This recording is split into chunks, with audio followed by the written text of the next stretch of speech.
Hello friends, welcome to यत्न investment academy और tax video में आप सभी का स्वागत है। दोस्तों, हम आज के वीडियो में देखने वाले हैं क्रिप्टो करेंसीज के ट्रांजैक्शन के बारे में। हम इसमें देखेंगे कि भाई क्रिप्टो करेंसीज में क्या क्या टाइप के ट्रांजैक्शन होते हैं और उसका टैक्सेबिलिटी क्या होता है। ये वीडियो काफ़ी लंबा हो सकता है, इसीलिए हम इसको 2 या 3 वीडियो में स्प्लिट कर सकते हैं। तो दोस्तों, इसमें वैसे हम देखेंगे तो क्रिप्टो करेंसी को इनकम टैक्स लैंग्वेज में वीडीए कहा गया है, virtual digital asset. Section 247A में गवर्नमेंट ने वर्चुअल डिजिटल असेट की डेफिनेशन दी है, जिसका one of the part is crypto currency. उसमें बहुत सारे वर्चुअल डिजिटल असेट्स हैं जो कि कोई ब्लॉकचेन पे भी चलते हैं, अदरवाइज भी है। तो जो भी वर्चुअल डिजिटल असेट है उसमें से जो सबके लिए नोन जो है वो है क्रिप्टो करेंसी, या बहुत से लोग जिसमें डील करते हैं, ट्रेड करते हैं, जो कि वेरी कॉमनली यूज्ड वीडीए है, तो वो है क्रिप्टो करेंसी। तो हम उसके बारे में इन एंड आउट सारी चीज़ें देखने वाले हैं कि भाई उसमें कौन कौन से टाइप के ट्रांजैक्शन होते हैं, उसका टैक्सेबिलिटी क्या होता है। तो ये सारी चीज़ें हम देखेंगे, उसका ITR रिपोर्टिंग वगैरह भी। तो अभी पहले दोस्तों हम देखेंगे कि भाई इसको गवर्निंग सेक्शन कौन कौन से हैं। तो पहला तो है सेक्शन 115BBH, जो कि हमारा टैक्स रेट डिफाइन करता है और उसमें क्या अलाउड है क्या नहीं अलाउड है, ये उस सेक्शन में डिफाइन किया गया है। उसके बाद आता है सेक्शन हमारा 194S, जिसके अंदर में हमारे TDS के बारे में प्रोविजन है कि भाई जब क्रिप्टो में हम डील करते हैं तो TDS प्रोविजन कैसे हमको अप्लीकेबल होते हैं और क्या कंप्लायंस हमको करना होता है। फिर आता है सेक्शन 56 to 10, जो कि गिफ्टिंग के रिलेटेड डील करता है कि भाई किसी को गिफ्ट में मिला या दिया गया तो कैसे कैसे फॉर्म में क्रिप्टो करेंसीज गिफ्ट में आते जाते हैं, वो हम समझेंगे। जस्ट नॉट कि भाई मैंने गिफ्ट दी है तो ही वो गिफ्टिंग में आ रहा है, otherwise also it is coming under this section, so it is been specifically covered here. और उसके बाद आता है 247A, जो कि डिफाइन करता है क्रिप्टो क्या है, क्रिप्टो करेंसी क्या है या वर्चुअल डिजिटल असेट क्या है, जिसका पार्ट क्रिप्टो करेंसी है। हम ये सब वीडियो देखते समय हमारे इसमें जो क्रिप्टो करेंसी में होने वाले ट्रांजैक्शन जो है उसमें ट्रेडिंग, क्रिप्टो में ट्रेडिंग कैसे होता है, उसका गिफ्टिंग कैसे होता है, उसका डोनेशन कैसे होता है, वो सैलरी के फॉर्म में रिसीव किया तो उसका क्या होगा, हमने उसको स्पेंड किया, कोई बाइंग के लिए सेलिंग के लिए स्पेंड किया तो उसका टैक्सेशन इम्पैक्ट क्या होने वाला है, एयर ड्रॉप्स क्या होते हैं उसका टैक्सेशन कैसे होगा, यील्ड फार्मिंग क्या होता है, यील्ड फार्मिंग का टैक्सेशन कैसे होगा, lending of crypto, staking of crypto, swapping of crypto, ये सारे जो है इनके ट्रांजैक्शंस कैसे होते हैं और इसका टैक्सेशन इम्पैक्ट क्या होता है, ये भी हम सब कुछ कवर करेंगे। इसके साथ साथ में वी विल गो इनटू कि भाई ITR रिपोर्टिंग कैसा होगा, NRI के पर्सपेक्टिव से क्रिप्टो का क्या इंपॉर्टेंस रहेगा, और उसके बाद में क्रिप्टो असेट रिपोर्टिंग फ्रेमवर्क जो है, जो एक रेगुलेशन है, वो क्या बता रहा है। तो ये सारे एस्पेक्ट्स हम देखने वाले हैं इस सीरीज में क्रिप्टो करेंसी के। हमारी पहले भी गोल्ड की सीरीज चल रही है, उसमें भी हमारे साइमल्टेनियसली ये भी हमने सीरीज शुरू की है। तो दोनों भी, अगर गोल्ड की सीरीज आपने नहीं देखी है तो वो भी देख लीजिए, उसमें भी वीडियोज आने वाले हैं। और ये क्रिप्टो की नई सीरीज हम शुरू कर रहे हैं दोस्तों। तो चलिए दोस्तों, वीडियो के साथ आगे चलते हैं। तो पहला है हमारा कि भाई what is virtual digital asset, मतलब क्रिप्टो कहाँ कवर हुआ है इनकम टैक्स एक्ट में। तो वो हुआ है सेक्शन 247A में। सेक्शन 247A में गवर्नमेंट ने वर्चुअल डिजिटल असेट, VDA जिसको शॉर्ट फॉर्म में बोलते हैं, उसकी डेफिनेशन दी है, जिसका एक पार्ट है क्रिप्टो करेंसी, जिसको फंजिबल टोकन भी बोलते हैं। फंजिबल टोकन, जो ये फंजिबल टोकन होते हैं वो होते हैं क्रिप्टो, जिसके लिए हम जानते हैं बिटकॉइन से, इथेरियम है, USDT है। तो ये सारे जो है, ये सारे वैसे थाउजेंड्स में क्रिप्टो करेंसीज हैं, वो फॉल होते हैं इस डेफिनेशन के अंदर में, पहले लिम में। इसके अंदर में और भी चीज़ें होती हैं, नॉन फंजिबल टोकन्स होते हैं, हार्ड फॉक्स होते हैं, बाकी भी और भी डिफाइंड बहुत सारी चीज़ें हैं जो कि भाई बहुत टेक्निकल है, जिसका हम यहाँ पे कवर भी नहीं कर रहे हैं, but just for your reference कि भाई वर्चुअल डिजिटल असेट को बहुत वाइडली डिफाइन किया है इस सेक्शन में। हमारा जो वीडियो है वो सिर्फ क्रिप्टो करेंसीज के रिलेटेड है, फंजिबल टोकन के रिलेटेड है। अब नेक्स्ट क्वेश्चन आता है कि भाई ये है क्या, मतलब ये स्टॉक इन ट्रेड ट्रीट होगा, ये कैपिटल असेट ट्रीट होगा, ये क्या होगा। तो गवर्नमेंट ने एक तो 2022 के पहले के लिए एक जजमेंट आया हुआ है, शायद जो जोधपुर हाई कोर्ट का या ITAT का है। तो वो जजमेंट में तो उन्होंने एनीथिंग इज पॉसिबल उन्होंने बोला हुआ है, और ये भी आया है उसके बाद में जजमेंट कि भाई ये प्रॉपर्टी है, ये असेट है, तो मतलब ये कैपिटल असेट भी हो सकता है। अगर मैं उसमें डील कर रहा हूँ, ट्रेड कर रहा हूँ, तो ये स्टॉक इन ट्रेड भी हो सकता है, एंड समटाइम्स ये अदर सोर्स इनकम में भी टैक्स हो सकता है। बट इन सभी चीज़ों से कुछ भी फर्क नहीं पड़ता है, क्योंकि टैक्सेशन सबके लिए सेम रहना है। टैक्सेशन रूल सबके लिए सेम है, इसलिए जहां पर भी ये टैक्स होगा वो सेम होने से under which head it is falling is reasonably material नहीं है या इमटेरियल है कि भाई किस अंडर में फॉल हो रहा है।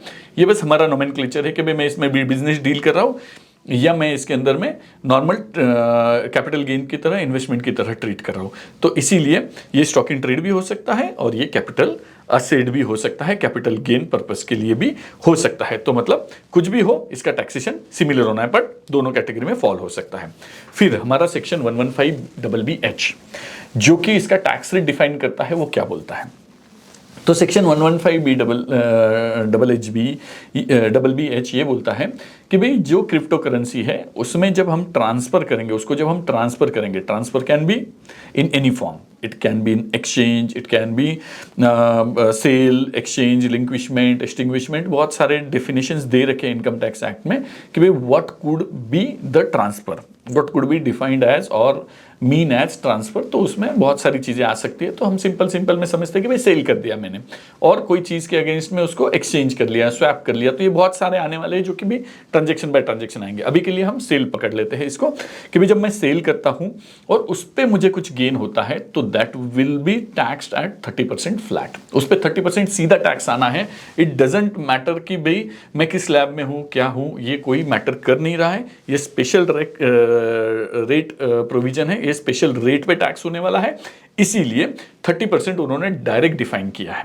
तो यहां पे डायरेक्ट 1/4/2022 में ये सेक्शन आया था, 1 अप्रैल से ये एप्लीकेबल हुआ था 2022 से।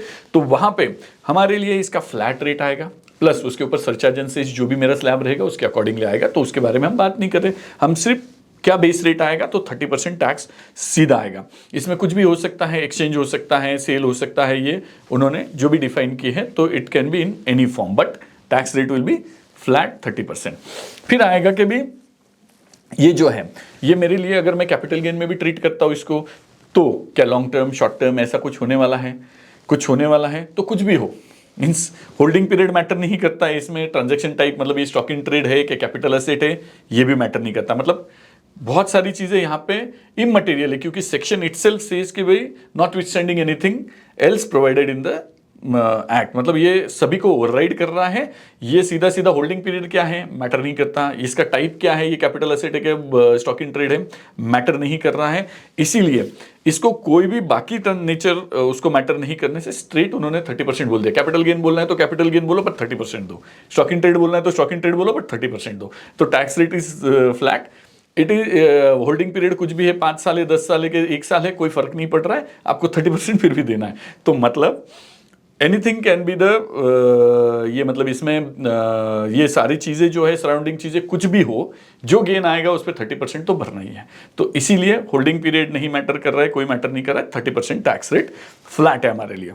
फिर इस सेक्शन में हमको कुछ कुछ रिस्ट्रिक्शंस दिए हैं और कुछ कुछ इस सेक्शन में नहीं दिए हैं, बट इट इज प्रिज्यूम्ड कि भाई ये उसमें कंसीडर्ड हो गए हैं। जैसे नो डिडक्शन, कोई भी डिडक्शन नहीं होगा, कोई कमीशन का डिडक्शन नहीं होगा, कोई ट्रांजैक्शन फीस का नहीं होगा। इवन माइनिंग भी जो की जा रही है क्रिप्टो की, तो माइनिंग के लिए भी जो एक्सपेंस हो रहा है, उसके लिए जो कंजम्पशन हो रहा है इलेक्ट्रिसिटी का, जो बाकी सर्वर्स वगैरह लग रहे हैं, उन किसी का भी कॉस्ट यहाँ पे इंक्लूड नहीं होगा। ओनली कॉस्ट ऑफ एक्विजिशन, जो मैंने बाय किया है उसी का एक्सपेंस मिलेगा। Only one expense allowed, that is cost of acquisition. मैं मान लो कि मैं इथेरियम में डील कर रहा हूँ, मैंने इथेरियम अगर जनरेट किया है तो zero cost, no cost of acquisition. But मैंने अगर बाय किया है तो उसका जो भी है, मैंने 100 रुपए में लिया है तो मेरा cost of acquisition will be 100 rupees. तो जो भी रेट होगा वो बाइंग का रेट होगा, मतलब एक ही खर्चा अलाउड है। मैंने उसको बाय करने के लिए कमीशन पे किया है, मैंने प्लेटफॉर्म से बाय किया तो उसने प्लेटफॉर्म ने फीस भी चार्ज किया है, उस पर और भी कुछ कुछ चार्जेस लग चुके होंगे, बट नथिंग विल अलाउड। ये सभी के सभी डिसअलाउड हो जाएंगे, सिर्फ एक कॉस्ट ऑफ एक्विजिशन का खर्चा मिलेगा। मतलब मैंने 500 रुपए में बेचा है, मैंने परचेस 100 रुपए में किया था, बीच में जो 400 रुपए है वो पूरा के पूरा 30% से स्ट्रेट अवे टैक्स होगा, इस पे कोई एक्सपेंस अलाउ नहीं होगा। मतलब पहला रूल दिया उन्होंने, no deduction except for the cost of acquisition. दूसरा है, जैसे हमने बोला कि भाई होल्डिंग पीरियड कितना भी रहो, कुछ भी रहो, इंडेक्सेशन नहीं मिलेगा। वैसे भी इंडेक्सेशन तो हट गया है, इसमें ही वो पीछे ही हट गया है हमारा, तो अभी नॉन इंडेक्सेशन के साथ ही हमारा ये है, बस इमूवेबल प्रॉपर्टी के लिए इंडेक्सेशन चल रहा है, बाकी तो सारे के लिए इंडेक्सेशन हटा भी दिया है, तो वैसे भी यहाँ पे रिलेवेंट है नहीं, बट ये यहाँ पे सेक्शन जो सबसेक्शन 2 बोलता है इस सेक्शन का, उसके अकॉर्डिंगली यहाँ पे इंडेक्सेशन भी नहीं मिलेगा। क्या मुझे एटीसी के डिडक्शन जो है चैप्टर 6 के डिडक्शन, जिसमें मेरा एलआईसी है, पीपीएफ है, मेरे बाकी भी जो भी पॉलिसीज होंगे या एनपीएस होगा, ये सारे जो मैं इन्वेस्टमेंट करता हूँ, डोनेशन करता हूँ, तो इनमें से कोई डिडक्शन मिलेगा जिसको चैप्टर 6 से डिडक्शन बोलते हैं? तो कोई डिडक्शन नहीं मिलेगा इस इनकम के अगेंस्ट में। मैंने अगर 100 रुपीज़ अर्न किया है, तो भले ही मेरे पास में 1 लाख रुपए की इन्वेस्टमेंट है, मैंने 1 लाख रुपए पीपीएफ में भर रखे हैं, एलआईसी में भर रखे हैं, मेरा मेडिक्लेम है, मेरा कुछ भी है, मैंने डोनेशन कर रखा है, तो भी इसके अगेंस्ट में कोई डिडक्शन नहीं। नो चैप्टर 6 से डिडक्शन। 100 रुपीज़ पे 30 रुपीज़ टैक्स फ्लैट भरना मतलब भरना है, इसमें कोई डिडक्शन नहीं है। क्या मुझे बेसिक एग्जम्पशन मिलेगा इसमें? मतलब मुझे 3 लाख बोलो या 4 लाख बोलो, जो भी मैं old tax regime new tax regime में हूँ, तो मुझे उतना बेसिक एग्जम्पशन है, मतलब उतने इनकम तक मुझे कोई टैक्स नहीं लगता है। और रिबेट के साथ तो मुझे न्यू टैक्स रिजिम में तो 12 लाख तक भी नहीं लगता है रिबेट के साथ में, पर बेसिक एग्जम्पशन लिमिट भी यहाँ पर अलाउड नहीं है।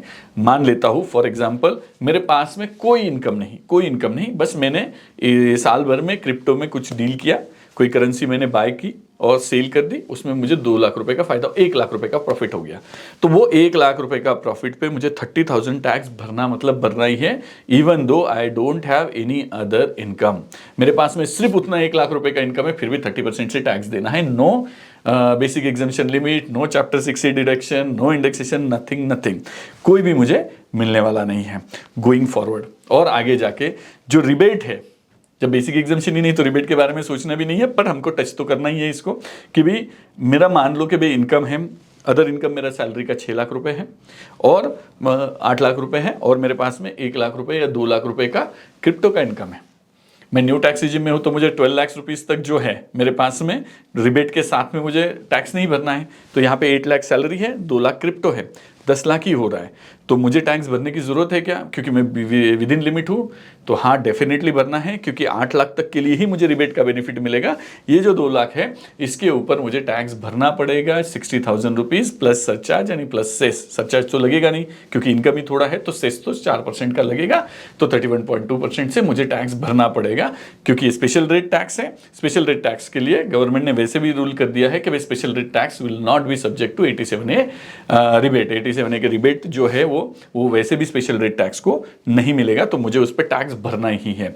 तो मेरे लिए बेसिक एग्जम्पशन नहीं, तो रिबेट तो देना ही नहीं था गवर्नमेंट ने, तो मतलब कोई भी चीज़ नहीं रहनी है वहाँ पे।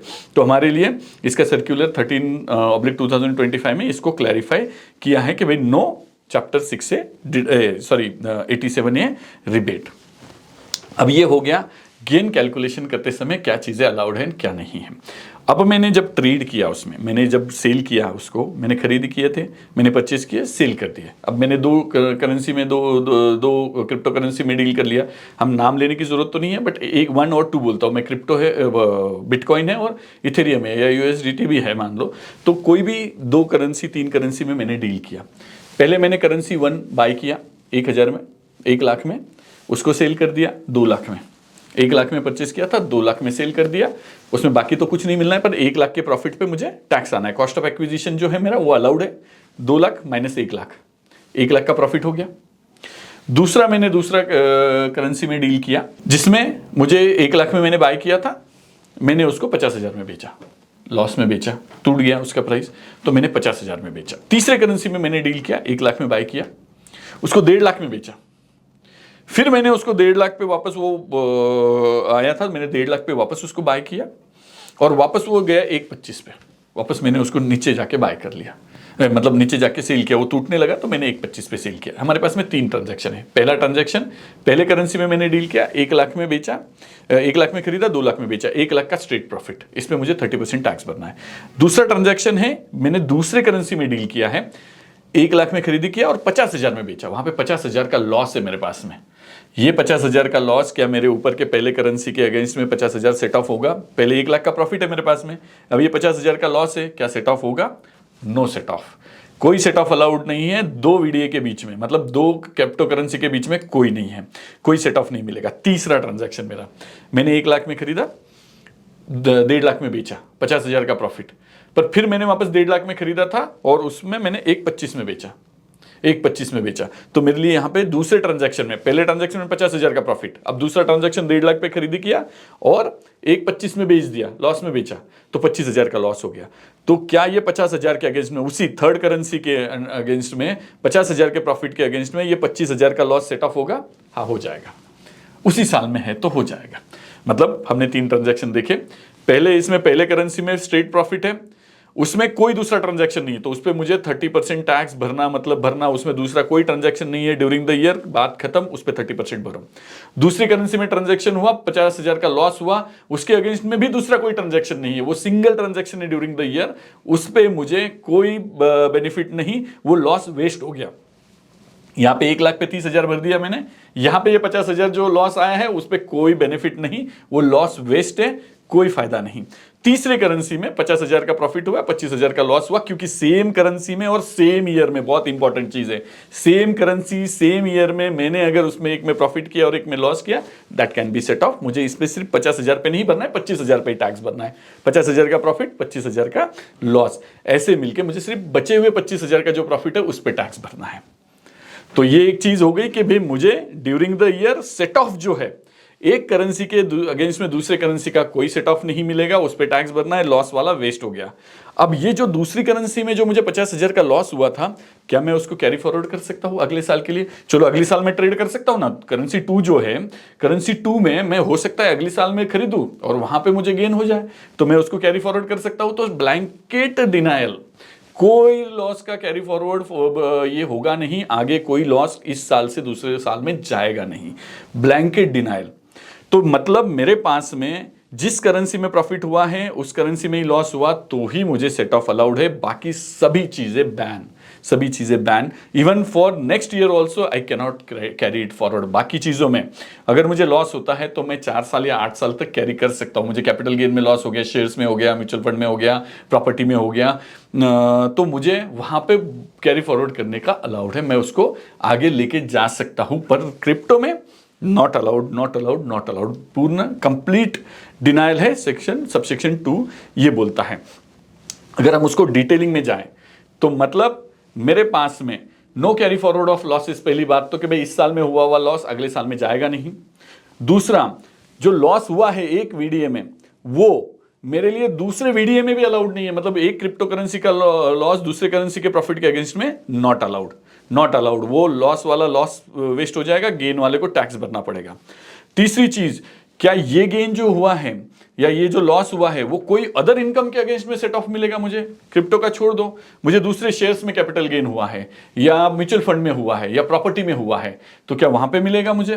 नो। जब वो विद इन द ब्रैकेट ही नहीं दे रहा है, एक क्रिप्टो के अगेंस्ट में दूसरे कोई नहीं दे रहा है, तो बाकी तो छोड़ ही दो कि भाई दूसरे कैपिटल गेन में भी नहीं और दूसरे हेड ऑफ इनकम के अगेंस्ट में भी नहीं, कि भाई दूसरे कैपिटल गेन में मतलब ये कैपिटल लॉस हो गया और दूसरा कैपिटल गेन है तो नो सेट ऑफ। क्रिप्टो के क्रिप्टो में तो नहीं, दूसरे नेचर ऑफ ट्रांजैक्शन में भी नहीं और दूसरे नेचर ऑफ हेड में भी नहीं कि मैं पीजीबीपी में मेरे पास में है, मतलब प्रॉफिट एंड गेन्स में है, अदर सोर्स में है, हाउस प्रॉपर्टी में गेन है, तो उसके अगेंस्ट में भी ये लॉस सेट ऑफ नहीं, ब्लैंकेट डिनायल। तो मतलब to summarise, no carry forward of losses. अगर कोई एक करेंसी में लॉस है तो वो आगे जाएगा नहीं, एक बात। दूसरी, विद इन करेंसी, सिर्फ विद इन करेंसी है तो ही लॉस सेट ऑफ होगा, बिटवीन करेंसी कोई लॉस सेट ऑफ होगा नहीं, दो करेंसी के बीच में नहीं होगा। सेम करेंसी में बिटकॉइन से बिटकॉइन में गेन और लॉस है, हो जाएगा। इथेरियम से इथेरियम में गेन लॉस है, हो जाएगा। पर बिटकॉइन से इथेरियम, इथेरियम से बिटकॉइन कोई चांस नहीं। तो ये वेरी वेरी बेसिक चीज है, वेरी इंपॉर्टेंट चीज है कि भाई यहाँ पर गवर्नमेंट ने जितना चाहे उतना रिस्ट्रिक्शन ला दिया है उस पर कि भाई जितना हो सके वो लोगों के लिए मतलब करने जैसा नहीं रहे। Government is very not very positive on this thing, so वो जितना चाहे उतना रेगुलेशन लाना चाह रहे हैं उस पर। तो इसीलिए उन्होंने इसके टैक्सेशन पे लॉस का बेनिफिट भी नहीं, पूरा टैक्स जो है स्ट्रेट अवे 30%, कोई बाकी बेनिफिट नहीं, ना बेसिक एग्जाम्पशन, ना चैप्टर 6 से डिडक्शन वगैरह ओवर एंड अबव जो कैपिटल गेन हो रहा है उसके अगेंस्ट में भी ये लॉन्ग टर्म शॉर्ट टर्म तो मैटर ही नहीं कर रहा है, पर 54 भी नहीं कि भाई मतलब मैंने वहां पे गेन किया और वहां पे मुझे प्रॉपर्टी में, हाउस प्रॉपर्टी में इन्वेस्ट किया, तो वो भी नहीं, हमने वो मिस कर दिया शायद। 54 और 54F का भी बेनिफिट नहीं हमको कि भाई नो 54F, 54 और 54F मतलब मैं नए हाउस प्रॉपर्टी में इन्वेस्ट करूं तो भी मुझे कोई बेनिफिट नहीं, कोई बेनिफिट नहीं। तो इस तरह से टैक्सेशन जो है, बेसिक टैक्सेशन इस तरह से होगा कि भाई इसमें लॉस का कोई बेनिफिट नहीं और टैक्सेशन सीधा 30% और कुछ कुछ चीजें बिल्कुल ब्लैंकेट डिनाइल, नो चैप्टर 6 से डिडक्शन, नो 54F और 54 का डिडक्शन, 87A रिबेट नहीं, कुछ नहीं, कुछ नहीं। अब कभी कई कुछ ऐसे चांसेस है कि भाई जहां पे नॉर्मल रेट से भी ये टैक्स होने वाला है, तो कुछ कुछ जगह है जो आगे हमको आएगी जहां पे वो नॉर्मल रेट से टैक्स हो रहा है, वो 30% से नहीं हो रहा है, बट वो उसमें ट्रेड भी नहीं है, वो बस हमारे पास में रिसीव हो रहा है। जैसे फॉर एग्जांपल मुझे फार्मिंग में एल्ड फार्मिंग में इसमें, या फिर मुझे एयर ड्रॉप में फ्री में कुछ क्रिप्टोज मिल रहे हैं। अब वो जो मुझे मिल रहे हैं वो मैं सेल नहीं कर रहा हूँ अभी ना, तो जब मिल रहे हैं तब वो नॉर्मल रेट से टैक्स हो जाएंगे, जब बेचूंगा मैं तो वो वापस से 30% में आएंगे, वो आगे आएंगे हमको हर एक ट्रांजैक्शन में। बस यहाँ पे एक कि जब हमारे पास में आएंगे कुछ ये, तो वो नॉर्मल रेट से भी टैक्स हो सकती है, बट हमारे से जो ट्रांजैक्शन होने वाला है सेल वगैरह, तो वो सारे फ्लैट रेट से होंगे। अब हम देखते हैं कि भाई अलग अलग ट्रांजैक्शन जो होते हैं क्रिप्टो में, बिटकॉइन में जो होते हैं, कोई भी क्रिप्टो करेंसी में होते हैं, तो वो कौन कौन से होते हैं। तो पहला है कि भाई कभी कभी ऐसा होता है कि भाई मुझे सैलरी के फॉर्म में ये मिले हैं, मैं वैसे कंपनी में काम कर रहा हूँ जहाँ पे इधर ये माइनिंग होता है, या फिर मैं कंसल्टेंट हूँ ब्लॉकचेन के लिए, तो ऐसे को हमारे कोई क्लाइंट्स है जिनको कि भाई वो ब्लॉकचेन में कंसल्टिंग देते हैं, तो जिस करेंसी के लिए वो कंसल्टेंट है तो उसमें कुछ तो रेम्यूनरेशन उनको इसमें आ जाता है कैश में, मतलब कैश में in the sense banking channel के थ्रू आता है, और कुछ कुछ वो अपने करेंसीज दे देते हैं कि भाई ये हमारी क्रिप्टो करेंसी आप इतने फ्री में रख लो आपको। तो ये जो आता है कि भाई अगर ये मुझे सैलरी के फॉर्म में आया है, तो मेरे लिए मतलब मेरा सैलरी था 1,00,000 रुपया, तो 1,00,000 में उन्होंने 70,000 तो मुझे दे दिया और 30,000 की करेंसी दे दी है, तो उस केस में वो टैक्स कहाँ होगा कि भाई मुझे 30,000 के जो क्रिप्टोज मिले हैं वो मेरे अगेंस्ट सैलरी मिले हैं, तो it will be tax under the head salary only. उसका वैल्यू क्या होगा, तो उसका जो मार्केट वैल्यू होगा उस दिन का 30,000 का है, तो 30,000 के अगेंस्ट में मुझे दिया है उन्होंने, तो 30,000 का मुझे ये यहाँ पे 30,000 के इसमें फेयर मार्केट वैल्यू से टैक्स हो जाएगा। मतलब 30,000 का ही दिया उन्होंने मुझे कि भाई 70,000 का इसमें ले लो और 30,000 का क्रिप्टो दे दिया, तो इस तरह से जो क्रिप्टो दिया गया मुझे वो मेरा उस रेट से सैलरी के रेट से, मतलब नॉर्मल स्लैब रेट जो है मेरा उससे टैक्स होगा। तो मेरे पास में 1,00,000 आना था तो 70,000 आए, बाकी 30,000 भी सैलरी ही ट्रीट हो जाएगा, तो वो मेरे लिए वैसे टैक्स होगा। मतलब ये 30% से टैक्स नहीं हो रहा है क्योंकि I am receiving that right now. जब मैं इसको बेचने जाऊंगा मार्केट में तब मुझे ये प्रोविजन लगेंगे 115BBH के प्रोविजन जो 30% के तब लगेंगे। तो अब मुझे पहले तो मिल गया सैलरी के फॉर्म में, तो सैलरी मुझे दिया उन्होंने 70,000 रुपये और इक्विवेलेंट अमाउंट, मतलब एक 30,000 के इक्विवेलेंट के क्रिप्टो करेंसीज दे दिए, तो वो मेरा हो गया सैलरी के फॉर्म में टैक्सेबल हो गया। अब मैं उसको मिलने के बाद में मैं उसको अब बेचने जा रहा हूं। अब मैं उसको बेचने जा रहा हूं, तो जब मैं बेचने जाऊंगा तो वहां पर मेरे लिए अब ये सारे रूल जो हमने पहले डिस्कस किए वो सब एप्लीकेबल हो जाएंगे। अगर मैं उसको मार्केट में बेच रहा हूं तो बेचते समय मुझे जो भी गेन होगा तो होगा 30% से टैक्स। अब गेन कैलकुलेट कैसे होगा, मेरे पास में 30,000 के है क्रिप्टो, 30,000 के इक्विवेलेंट आए हैं, मैंने उसको 1,00,000 में बेचे हैं। अब मैंने पे तो कुछ नहीं किया उसको, पर क्योंकि मैंने 30,000 ऑलरेडी टैक्स कर चुका हूं मेरे सैलरी के फॉर्म में, तो अब जब मैं बेचूंगा 1,00,000 में तो 1,00,000 sale consideration minus 30,000 fair market value on the date of receipt, मतलब वो जो 30,000 के इक्विवेलेंट आया मुझे, तो 30,000 लेस हो जाएगा, 70,000 पे मुझे टैक्स आएगा। तो जो मुझे मिला था जिस दिन उसका 30,000 वैल्यू था, आज मैंने 1,00,000 में बेचा है, तो 1,00,000 माइनस 30,000 होकर 70,000 मेरा 30% से टैक्स हो जाएगा। ये आ जाएगा मेरा 30% का टैक्स रेट। इसमें कॉस्ट ऑफ एक्विजिशन मेरा आ गया। अब इसमें सेम रूल वापस से सारे, no indexation benefit, no chapter 6 से डिडक्शन, 54 एफ का नहीं मिलेगा, 87 ये रिबेट नहीं मिलेगा, बेसिक एग्जाम्पशन नहीं मिलेगा, ये हमने ऑलरेडी देख चुके हैं। ये हर जगह पे सेम वे में एप्लीकेबल होने वाले हैं, तो इसको बार बार हमको रिपीट करने की भी जरूरत नहीं है। ये हो गया एक सैलरी के फॉर्म में आने के बाद।